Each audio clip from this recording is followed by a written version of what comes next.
Welcome back to our YouTube channel. Today our topic is second law of thermodynamics. Second law of thermodynamics जो है it is based on first law of thermodynamics. जो हमारे पास first law of thermodynamics में limitation आई थी, जो drawbacks थी, उनको explain किया है सेकंड लॉ ऑफ थर्मोडायनेमिक्स में. तो वही यहाँ पर लिखा है हमने, second law of thermodynamics is the outcome of human experience related to heat engine and refrigerator. जो हम हीट इंजन की वर्किंग को जब हम समझते हैं या हम रेफ्रिजरेटर की वर्किंग को समझते हैं, तो उनकी वर्किंग को समझने के बाद हमने एक्सप्लेन किया है, किनको एक्सप्लेन किया, जो हमारे पास लिमिटेशंस आई थी किसकी, फर्स्ट लॉ ऑफ थर्मोडायनेमिक्स की. तो फर्स्ट लॉ ऑफ थर्मोडायनेमिक्स में जो हमारे पास लिमिटेशन आई थी, क्या क्या आई थी, फर्स्ट लॉ ऑफ थर्मोडायनेमिक्स से हमें ये direction of flow of heat को एक्सप्लेन नहीं किया था. अगर वहां पर हम पढ़ते हैं heat flow from hot body to cold body, वहां पर एक लिमिटेशन निकलती है ये कि हमारे पास हीट क्यों नहीं फ्लो करती है from cold body to hot body. ये भी एक हमारे पास लिमिटेशंस थी. और दूसरी हमारे पास लिमिटेशन ये थी, किस कंडीशन में हमारे पास हीट कन्वर्ट होती है वर्क में. क्या हमारे पास पूरी की पूरी हीट वर्क में कन्वर्ट हो सकती है. तो ये हमारे पास जो है कुछ लिमिटेशंस थी, कुछ ड्रॉबैक्स थी, उनको एक्सप्लेन किया है किसने, सेकंड लॉ ऑफ थर्मोडायनेमिक्स में. तो देखिए हमारे पास जो है सेकंड लॉ ऑफ थर्मोडायनेमिक्स में कुछ स्टेटमेंट्स हैं हमारे पास हैं, जो स्टेटमेंट्स डिफरेंट साइंटिस्ट ने दी हैं. उन्हीं स्टेटमेंट्स को हम समझेंगे. यहां पर 3 स्टेटमेंट्स हैं. पहली स्टेटमेंट हमारे पास क्या कह रही है, केल्विन स्टेटमेंट. केल्विन स्टेटमेंट जो है वो बेस्ड है किस पर, हीट इंजन पर. हीट इंजन की वर्किंग को समझा है और वहीं से एक्सप्लेन किया गया है केल्विन स्टेटमेंट में. केल्विन स्टेटमेंट को समझते हैं हम. किससे समझते हैं हम, हीट इंजन से हम समझते हैं. तो केल्विन स्टेटमेंट हमें क्या कह रहा है, it is impossible to get a continuous supply of work from a body by cooling it to a temperature below the coldest of its surrounding. तो देखिए हमारे पास ये क्या कह रहा है, ये कह रहा है कि एक हीट इंजन के लिए इम्पॉसिबल है कि वो काम करे अगर उसका टेम्परेचर, हीट इंजन का टेम्परेचर सराउंडिंग के कंपैरिजन में कम हो जाए. जैसे हमारे पास हीट इंजन क्या है, एक वर्किंग सब्सटेंस है. हीट इंजन हमारा काम करता है, वर्क करता है. कैसे वर्क करता है, वो हीट को जब लेता है, हीट को जब एब्जॉर्ब करता है, जैसे उसने Q1 हीट को लिया और वो हीट किस में कन्वर्ट हो जाती है, वर्क में कन्वर्ट हो जाती है, और आपका हीट इंजन चल पड़ता है. और जब वो हीट को लेता है, उसका टेम्परेचर क्या होता है, हाई होता है. क्योंकि हीट को लिया तो टेम्परेचर क्या हो जाएगा, हाई हो जाएगा. और उसका टेम्परेचर क्या होगा, हाई होगा. कंपेयर टू इट्स सराउंडिंग के कंपैरिजन में उसका टेम्परेचर क्या होगा, हीट इंजन का क्या होगा, हाई होगा. जैसे हमारे पास ये हीट इंजन है, वर्किंग सब्सटेंस है, हीट इंजन है. इसका टेम्परेचर जब ये हीट को लेगा, इसका टेम्परेचर हाई होगा as compare to its surrounding के कंपैरिजन में. तो हमें केल्विन स्टेटमेंट ये कह रहा है कि एक ये इंपॉसिबल है हीट इंजन के लिए अगर उसका टेम्परेचर सराउंडिंग के कंपैरिजन में कम हो जाए. हमारा हीट इंजन वर्क नहीं कर सकता है. हमारा हीट इंजन तब तक वर्क करेगा, कंटिन्यूअसली वर्क करेगा हीट इंजन, अगर उसका टेम्परेचर सराउंडिंग के कंपैरिजन में हाई हो जाए, हाई रहे, हमेशा हमेशा के लिए हाई रहे. तो तभी जाकर हमारा हीट इंजन वर्क करेगा, वर्किंग सब्सटेंस काम करेगा. तो ये हमारे पास केल्विन स्टेटमेंट है. जैसे हमारे पास यहां पर मैंने बनाया है, जैसे हमारे पास ये सोर्स है, यहां पर फ्यूल जल रहा है, यहां से ये हीट दे रहा है, Q1 हीट दे रहा है, और यहां पर आपका हीट इंजन है, हीट इंजन का वर्किंग सब्सटेंस है. ये Q1 हीट जो है, ये हमारे पास क्या है, जब आपका वर्किंग सब्सटेंस इस हीट को लेगा तो इसका टेम्परेचर क्या हो जाएगा, हाई हो जाएगा. हम कहेंगे इसका टेम्परेचर क्या है, T1 है. और जब ये हीट लेगा, वो हीट जो है वो कन्वर्ट हो जाती है किस में, वर्क में, और आप वर्क में कन्वर्ट हो जाती है और आपका इंजन चल पड़ता है. जब इंजन चल पड़ता है तो कुछ हीट जो है वो रिजेक्ट हो जाती है. हम कहेंगे Q2 हीट रिजेक्ट हो जाएगी, सराउंडिंग में रिजेक्ट हो जाती है, धुएं की फॉर्म में, स्मोक की फॉर्म में, नॉइस की फॉर्म में बाहर चली जाती है, सिंक में चली जाती है. तो ये कह रहा है केल्विन स्टेटमेंट, इसका टेम्परेचर जो हमारे पास जो है वर्किंग सब्सटेंस का टेम्परेचर ज्यादा ही होता है सराउंडिंग के कंपैरिजन में. अगर इसका टेम्परेचर सराउंडिंग के कंपैरिजन में कम होगा तो वर्किंग सब्सटेंस काम नहीं करेगा. तो वही लिखा है यहां पर, इट इज इम्पॉसिबल है to get a continuous supply of work. Continuously हमारा हीट इंजन वर्क करे, ये इम्पॉसिबल है by cooling it to a temperature below the coldest of its surrounding.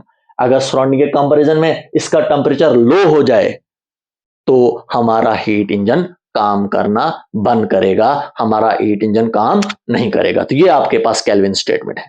Clear हो रहा आपको? इसीलिए हमारे पास केल्विन स्टेटमेंट जो है वो हीट इंजन पर ही बेस्ड है। यहां पर लिखा है मैंने हीट इंजन। इसके बाद दूसरा हमारे पास है क्लैसियस स्टेटमेंट। क्लैसियस स्टेटमेंट हमें क्या कह रहा है?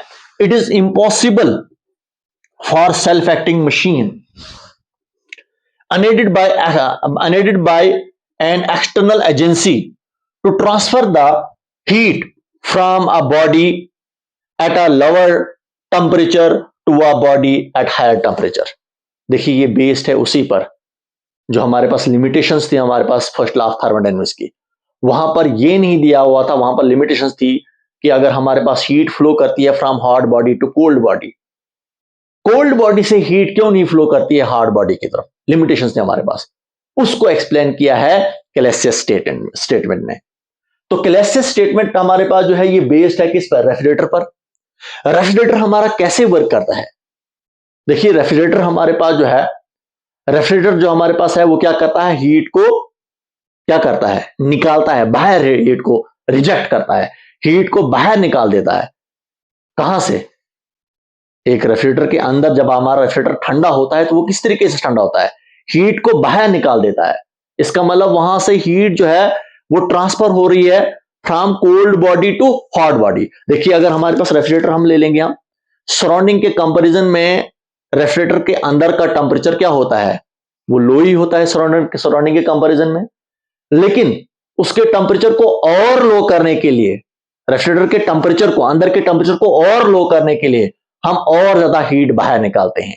इसका मतलब हम जो हीट निकालते हैं बाहर, जो निकालते हैं वो कोल्ड बॉडी से हॉट बॉडी की तरफ, क्योंकि सराउंडिंग जो होती है हमारे पास वो हॉट होता है, हॉट बॉडी होती है। जैसे हमारे पास यहां पर हम कहेंगे ये रेफ्रिजरेटर है और ये हमारे पास क्या है? सराउंडिंग है। ये रेफ्रिजरेटर है। रेफ्रिजरेटर हमारे पास जो है ये ऑलरेडी हमारे पास क्या होता है? इसकी हीट जो होती है, इसका टेम्परेचर जो होता है ऑलरेडी लो होता है। इसका टेम्परेचर जो होता है वो ऑलरेडी लो होता है, रेफ्रिजरेटर का टेम्परेचर ऑलरेडी लो होता है सराउंडिंग के कंपैरिजन में, सराउंडिंग के कंपैरिजन में।